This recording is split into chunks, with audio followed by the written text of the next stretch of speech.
Food in general is an inherently social thing. I mean, from an early age we have to be fed by people. We don't know how to feed ourselves, and then, you know, we come together with our housemates and our friends and cook meals together. I think food sharing is a very inherently human thing.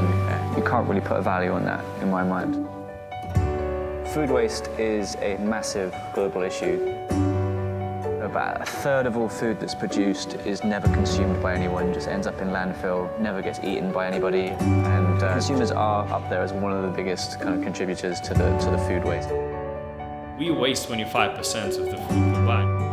While everyone is thinking about, you know, all these innovative technological solutions how to solve this problem, actually you can start solving tomorrow.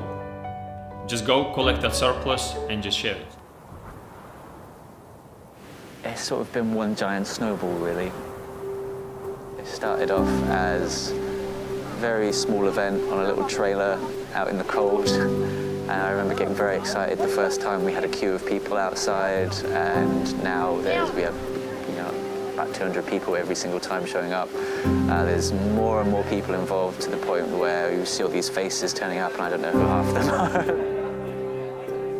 Foodsharing Copenhagen is a grassroots initiative. We are run entirely by volunteers, and what we do is we try and redistribute food waste among people. So we take food that would have ended up in the landfill and make sure that it ends up in people's stomachs instead.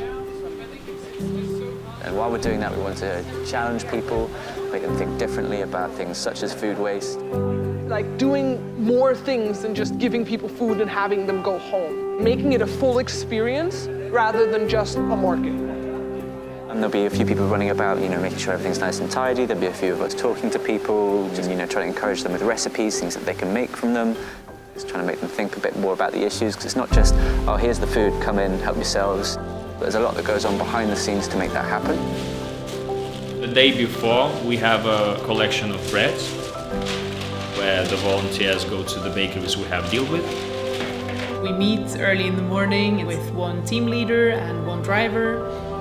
We approach all of the partners we have deals with, and then we normally get a lot of boxes with fruit and vegetables, and we pack the van, and then we continue to the event. I like the fact that food sharing is new because it keeps it very dynamic, and it offers a lot more possibilities for engagement. I've heard a lot of people who come to the event say like, oh, this is so cool, or like they never realized how much food that's actually perfectly fine gets thrown away. Especially for like the individual consumer that never comes in contact with food waste in another setting. This is a really great way to raise awareness. Foodsharing Copenhagen strives for the world where the food is valued. The world where the food sharing as a concept becomes a part of our natural behavior.